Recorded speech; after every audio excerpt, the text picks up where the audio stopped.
嗨，大家好，我是坦平叔。今天是2025年9月10号，这一期我们继续聊聊恒大清盘，聊聊中国的房地产。8月份北京出台这个救市措施，也就是楼市新政到现在正好1个月了。那这1个月，北京的楼市新政有什么效果？今天这个中国房地产报它有个报道，标题叫北京楼市新政满月调查，市场温和回暖。这个咱们中国的这个叫文化博大精深这些词儿语，反正就不好好跟你说话。止跌回暖，止跌回稳，负增长，对吧？今天来个市场温和回暖，那意思好像市场还可以叫冷酷回暖，市场还可以什么回暖？火热回暖，寒意回暖，也是凸显现在这个房地产现状让这些媒体像吹捧像这个粉饰都找不到这个角度，难度越来越大。市场温和回暖，我们看到文章怎么说的他说新政催化下，北京楼市呈现出温和回暖态势。哎呀，这新政刚出来就是温和回暖，那难道这个药效还会越来越长吗？药效越来越短呢？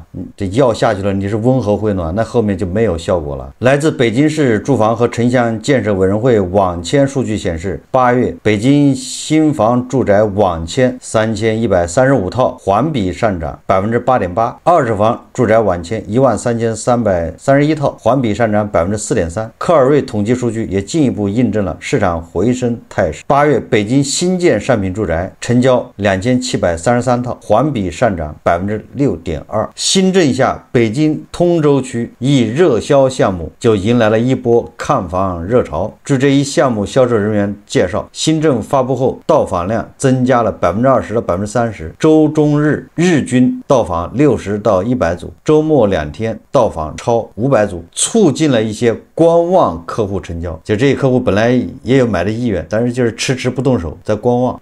来看房的人一多这观望的人赶紧吓得赶紧买吧，这帮人都跑来抢房子了，不买赶不上这趟车了，就这意思说记者走访市场时也发现，北京楼市新政对市场活跃度有一定提振作用，部分楼盘的咨询量、带看量、到访量、成交量均有明显提升。不过说总体来看，北京楼市在新政下并未出现爆发式的交易增加，整体表现相对平稳。这就像极了这个患了绝症的人呢，一个老中医给他开了一个中药，就这么一个效果。你说没用吧，他似乎还有点用；你说有用吧，他也没有明显的提升，那不就是心理作用吗？说新政后北京市新房、二手房成交量较7月略有增长，但整体波动确实不大这是中指研究院指数研究部总经理曹晶晶表示说了实话了整体波动确实不大，就是想拿个放大镜来找都找不到。这次新政是让有能力、有意愿的居民家庭进入市场，能够促进市场修复。不过，鉴于政策力度温和，且2024年多轮政策优化后需求已有释放，本次新政的边际效益较为有限。我在以前节目说了北京市的这个新政实际上就是鼓励北京市户口的人，对吧？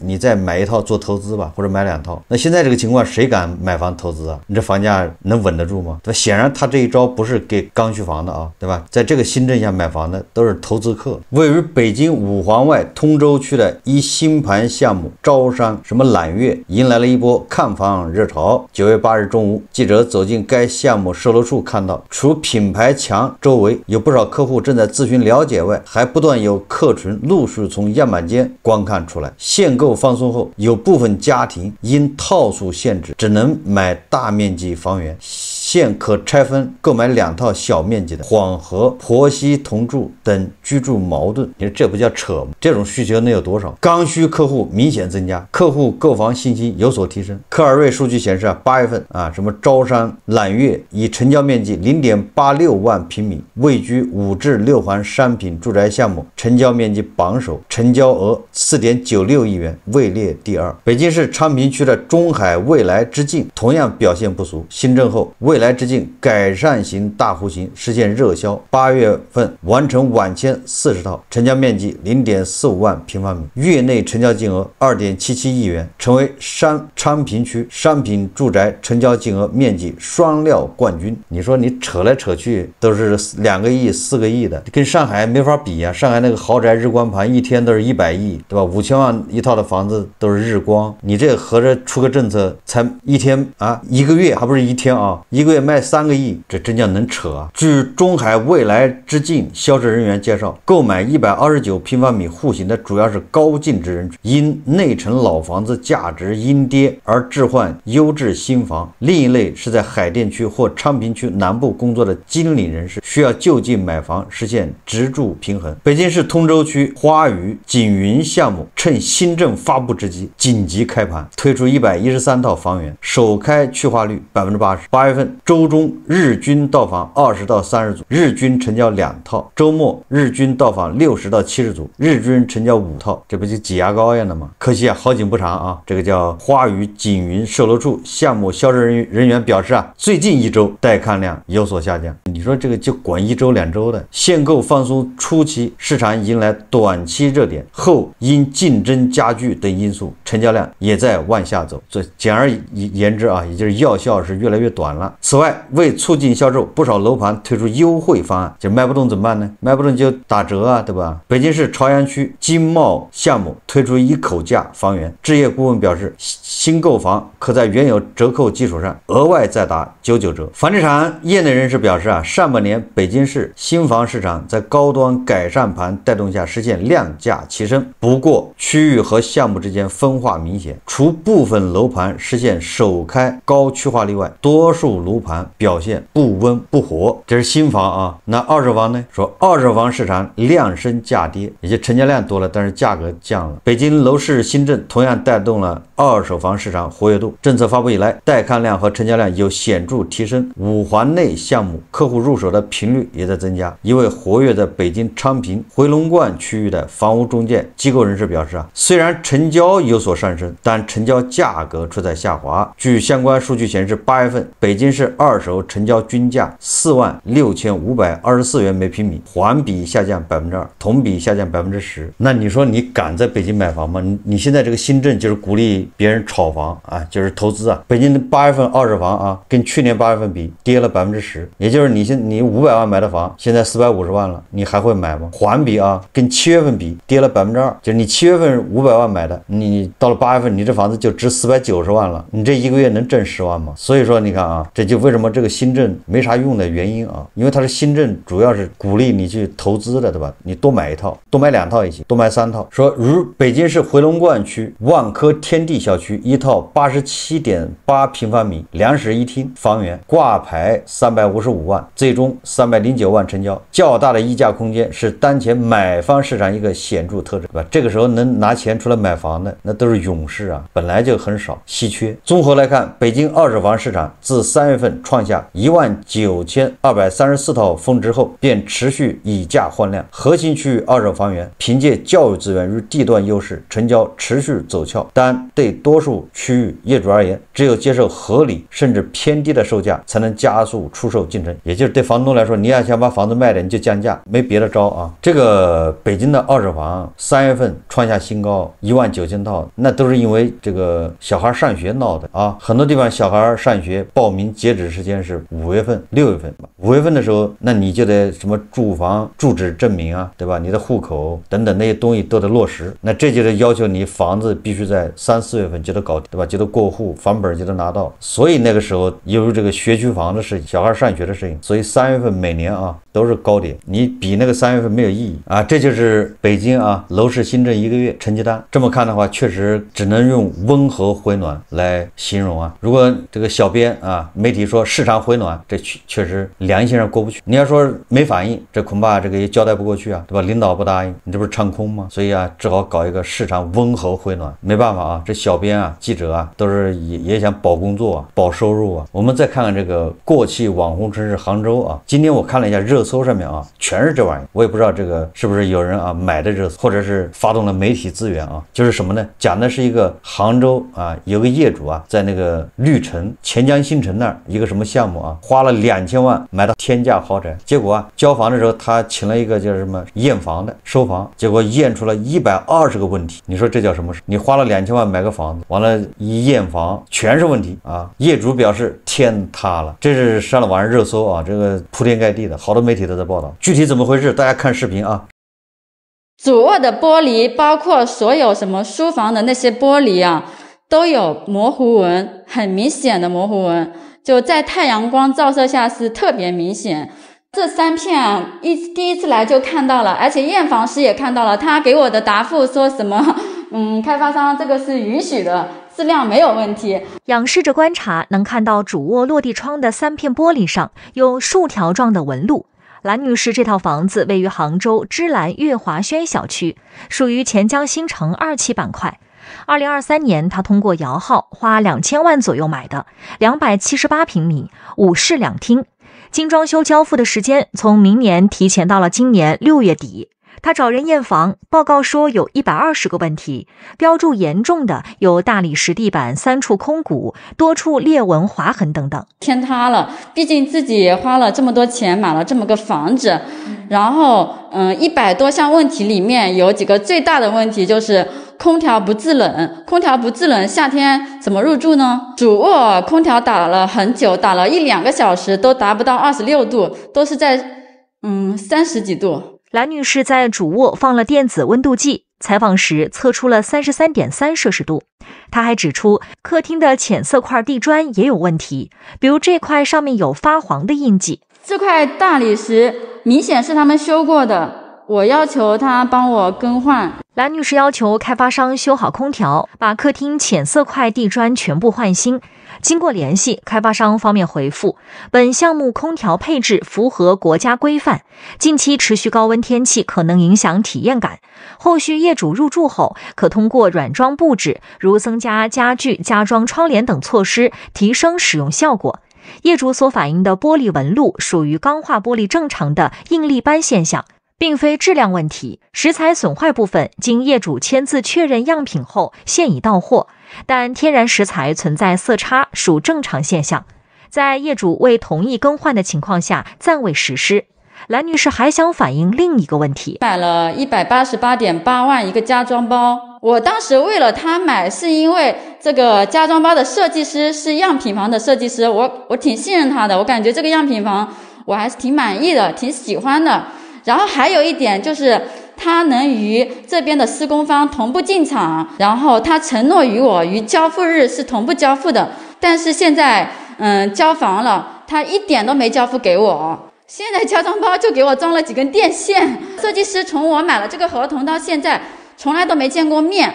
当时验房的时候，我跟那个销售约好了线下见一下设计师，设计师没来，来的是一个助理，那可想而知，根本就不是这个设计师给我设计的。根据家装的服务合同，乙方南京诚品家绿科生活家居有限公司提供室内装饰设计、硬装工程、软装装饰等综合制家服务。小程序上的产品信息显示，这套278户型方案包含94项内容，位置包含玄关、客厅、餐厅、中厨等。芝兰悦华轩家装包交付日期通知函写着，软装产品自开发商交房，请您书面确认开发商房屋维修工作完成后30个工作日内交付。现硬装产品的交付时间均需调整为开发商集中交付后60天。但是由于绿城开发商对我的这个房子维修我不满意，导致我不想要这个家装包了，所以我要求绿城帮我去协商一下，帮我这个188万的家装包给退了。记者联系了南京诚品家绿科生活家居的产品经理，对方表示会上报公司。发稿前，记者没有收到进一步反馈。心情很不好，就对我造成了很大的烦恼，然后也没法好好工作了，这又没法入住，本来开开心心的想着重新装一下就可以入住了，高高兴兴的，现在就是每天的状态就是感觉自己忧郁了。开发商方面回应，其他室内局部瑕疵如门把手、地砖、洗手台等维修工作也正在持续一一落实。关于业主购买的南京诚品家绿科生活家居有限公司的家装包服务，项目将继续积极配合沟通协调。1818黄金燕记者报道。南京诚品家绿科生活家居有限公司后来回复，蓝女士家的设计是由那位样板房设计师及其团队提供，公司已完成电器采购和部分隐蔽工程。蓝女士目前尚未对房屋效果图、室内柜体图及家具选品做出最终的确认，他们不具备进场条件。公司会跟蓝女士进一步沟通，寻求解决方案。蓝女士回应，电器还未安装，她不认为算采购完成。另外，她对服务方的设计不满意，所以没有对效果图做出最终确认。说实话，怪不得这姑娘穿的这么清凉啊，热啊，这里面30多度，你说谁受得了？所以说大家不要胡思乱想啊，这里面就是热。关于这个事情怎么解读呢？对吧？你当然可以说啊，这开发商这个品质管控啊，对吧？不行啊，这开发商偷工减料啊，然后也揭示了这个高端房地产市场的这个种种不堪，对吧？没毛病啊，这么解读都行。这个项目好像是绿城的，我可以说啊，这个国内啊，这个开发商无论是质量管理、品控等等，绿城都是不错的。这咱得有一说一，就是跟国内其他开发商啊，人比人气死人，跟同行比，绿城算是不错的。我倒是觉得啊，这个女业主啊说了120条，这在我看来都是无伤大雅。你比如那个瓷砖上面发黄，那怕什么呢？可以清洗的啊。空调不制冷，那你多加点氟啊。再不行的话，那就对吧，再加装一个，那可能功率小了一点啊，来点功率大的。玻璃什么里面啊发花，学材料的都懂。那玻璃时间长了，确实啊，里面会有那个就像结晶一样的那种纹啊，这玻璃就这样，因为它当然了，质量好的那时间长，但是你质量再好，时间长了都会啊这个模糊，就你擦也擦不掉，没用。2000万的房子，你就把那玻璃换了，没多少钱。那为什么这个业主啊不开心呢？其实我也没看出这业主有多不开心啊，这业主谈笑风生的，2000万的房子，130万的这个装修包，那都是举重若轻呐，弹指一挥间，是不是？谈笑之间啊，强弩灰飞烟灭，谈笑之间100多万就没了，这不叫事。说明什么呢？实际上是说明杭州的这个高端楼盘崩盘了，价格塌了，就这么简单，对吧？这是根本原因，这是核心原因。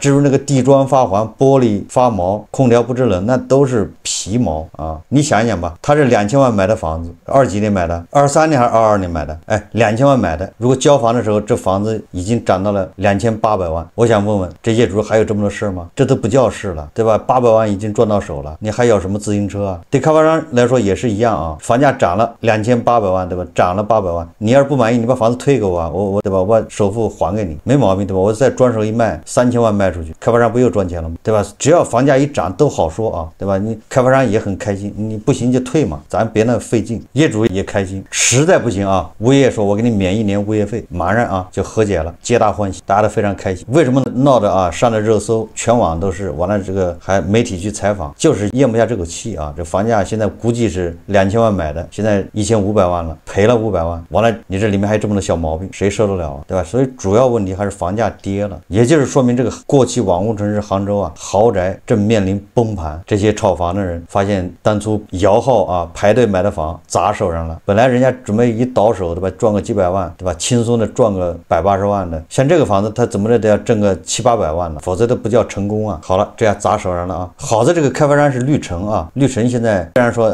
今年上半年这个业绩啊也是利润暴降，但是他毕竟对吧还没有进 ICU， 所以我觉得这个业主如果你要不服气的话，不要在网上炒了，立马啊起诉，你要趁早要快，因为你一旦把绿城告赢了啊，你可以马上申请执行，他账上还有钱，他还能赔给你，拿起法律的武器，现在就是抢时间。等到绿城爆雷了，那个时候你再告他没用了，对吧？你就告赢了没钱。我们再看啊，这个国际大都市郑州啊，好久都没有国际大都市郑州的消息，实际上郑州一直在努力啊，郑州是要把这个市啊旧楼市要进行到底的。今天这个叫顶端新闻报道啊，这个郑州市住宅与房地产业协会这发的红头文件啊，这个是非常重视啊，说关于抢抓金九银十，积极开展商品房促销活动倡议书。这郑州市啊又要救市了啊！郑州市房协倡议房企减免物业费送车位，你看看这个才是正道啊，这个才是给业主啊这实惠，对吧？不是那种虚头巴脑的把首付给你降个5%，这个直接要求房企啊减免物业费送车位，这不就是实惠吗？9月10日，郑州市住房与房地产业协会发布关于抢抓金九银十，积极开展商品房促销活动倡议书，为切实服务广大市民置业，抢抓金九银十，传统销售旺季，积极开展商品房促销活动。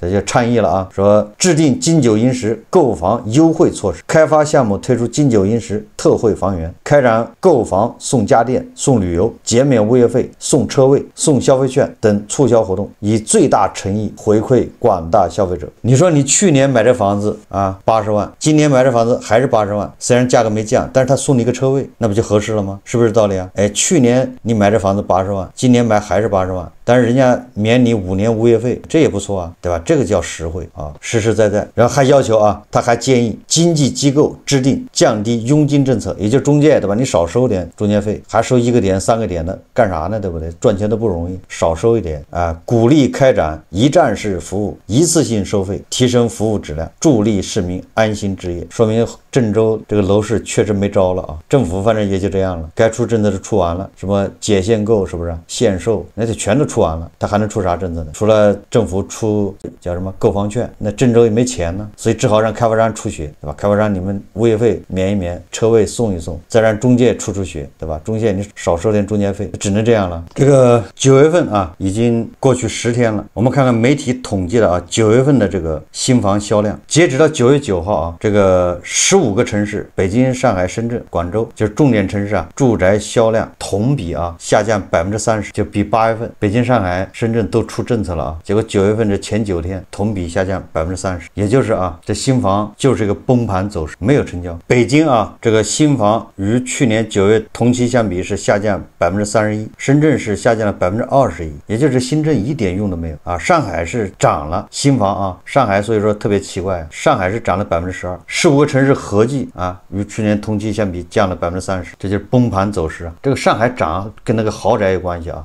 所以我们说啊，如果9月份没有新政策出来，或者是力度还得大，那力度小了那这个第4季度啊，这个楼市啊恐怕天崩地裂啊，就是进入冰冻期，恐怕就没有什么成交。那在这情况下，你说这些暴雷房企还想渡过难关，那怎么可能呢？没有暴雷的也会加速走向暴雷，房子卖不掉嘛。那些玩命的高价拿地的房企，现在恐怕心里也突突啊。好，这期节目咱们就聊到这里，感谢大家收看。如果喜欢我的节目，欢迎订阅转发，也可以在下方留言评论，谢谢大家。